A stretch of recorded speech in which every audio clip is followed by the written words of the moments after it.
everybody, it's Sandra from the Funky Pickle Thrifter. I'd like to thank you so very much for joining me today.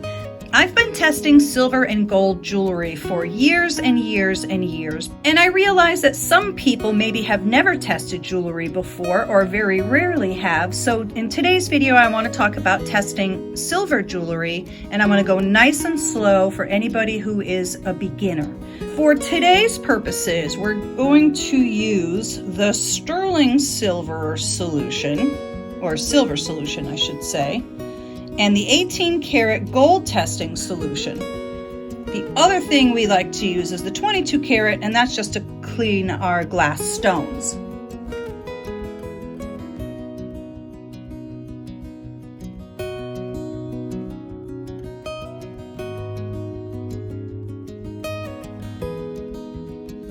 So this one says made in Israel. This is 935. What does that mean? So silver is measured on a scale of 1,000. So this is telling us that this piece is 935 parts silver and then 65 parts something else, probably copper. That is what is very common, but it might be a different kind of metal. When one or more metals are mixed with a different metal, that is called an alloy.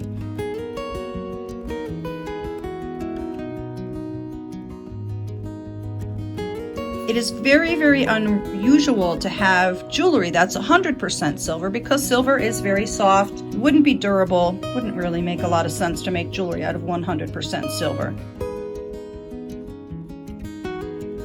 So look at this lovely little pin. This one is marked 950. So this is 950 parts silver to 50 parts some other metal. Now, another way to look at it would be to say that this is 95% silver and 5% something else. This butterfly right here is marked Mexico alpaca. So alpaca has no silver in it at all.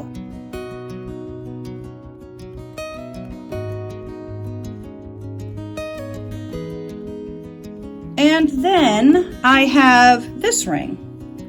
This is a really cheap ring. It's practically a gumball ring, so we know for sure this one isn't real. So I thought we would just use this and see how the acids behave with it. And then we have our typical sterling silver piece here.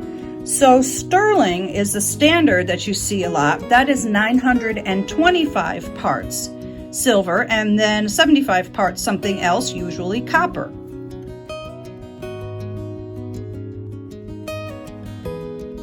Let's pick, I guess, the totally fake one, the alpaca, and let's do the sterling silver one. So these acids are mostly nitric acid. When you get into some of the higher carat testing, those also have hydrochloric acid in them. So we put our gloves on. I don't think it would really hurt you, but it's probably not great if you think about having nitric acid on your skin. So let me put some gloves on. These pieces are both marked, but the first thing I do when I have pieces that aren't marked especially is I check them with a magnet, because gold and silver are not magnetic. So that is not magnetic. Now this one has no silver, but this one isn't magnetic either, so that's sort of tricky, right? So just because something is not being attracted to a magnet doesn't mean it's real, but anything that's fake will be picked up by the magnet, like this ring right here. That's being picked up very, very strongly by the magnet. So we would not really need to test this one with any acid, but we're going to do it anyway just for an experiment.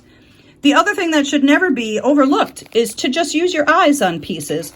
Take your jeweler's loupe. I think this one might be a 30 times. A lot of people prefer using the 10 times. I really like to use the 30.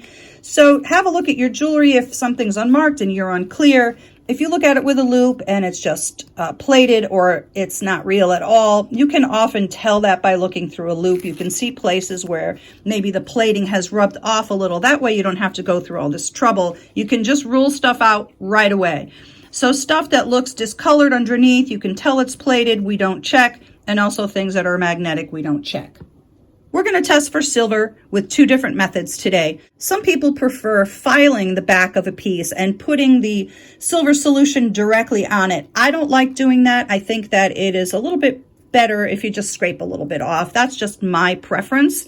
Your mileage may vary on that. So here's our silver solution. We are not going to look for our silver to be dissolved by this. We're going to look for a color change. And then we're going to do 18 karat gold testing solution.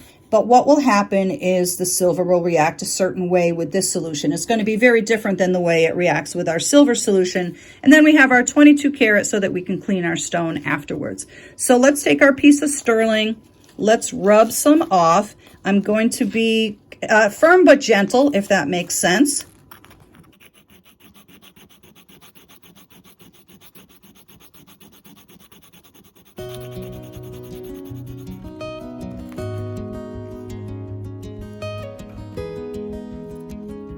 Let's try our junkie ring next, just to see what will happen.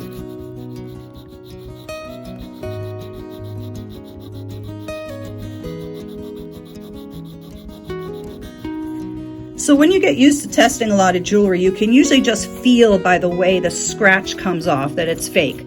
This feels sort of buttery and soft. That felt really nice when I was doing it. This did not. You really get to sort of have a feel after a while. So let's try our alpaca butterfly. This has no silver in it.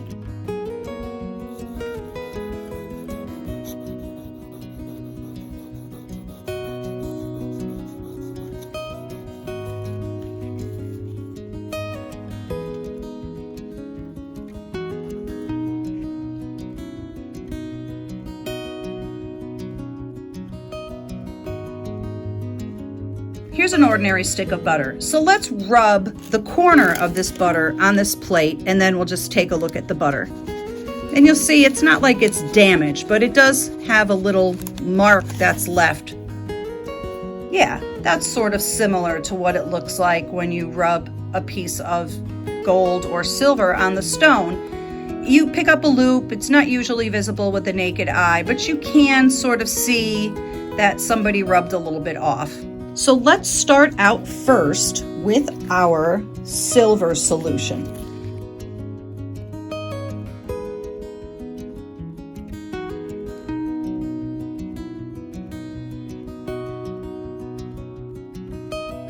So we're going to look for a color change. It's going to be a color change which we're not really going to be able to see very easily unless we pick it up with a white cloth, a white paper towel, or a cotton swab. So I like to use cotton swabs. That's just me.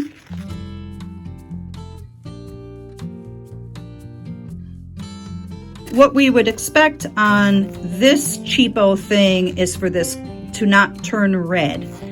Same with the alpaca. This should not turn red, but our silver should be red. So let's see. Let me just rub some of the solution off, make sure I'm getting some of that metal. And as you can see, there is no red on that whatsoever. Maybe I can just use the other side here. We'll do our alpaca next. No red. So on our piece that's marked sterling, we would expect this to look red. It's probably going to look kind of like a blood red. Let's see. And there it is. It is red. As you can see, there's a big difference between the silver, which is blood red, and this other stuff, which doesn't have any red at all. So that's the chemical reaction you're looking for. Next, let's try our 18 karat gold testing solution. So for whatever reason, my brain is not large enough to understand why, but the 18 karat solution turns silver blue. So let's see what we see here. We would not expect this to turn blue. We would not expect this to turn blue. This we would expect to turn blue, and this one we're not going to pick up with our swab. It will just look blue right on the stone.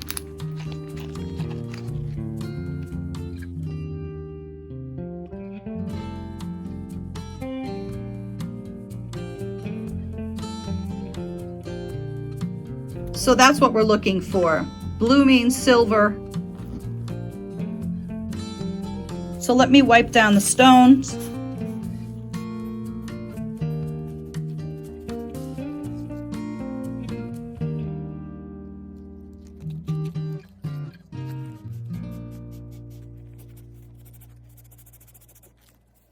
The other thing is after we scratch some of the metal off, we always want to use our loop and make sure that it's not only plated. Sometimes you can get a false positive because a piece is only silver plated, it's not silver all the way through. So that's that. I hope this was helpful. I hope this cleared up a couple of things for you. Thank you so much for coming to my video today. I am going to be doing a gold testing video also, where I'm going to test 10 karat, 14 karat, 18 karat, and 22 karat. So stay tuned for that. And thank you again for coming, everybody. Hit the subscribe button if you like this video and you want to see more like it. All right, take care. Thanks a million, everybody.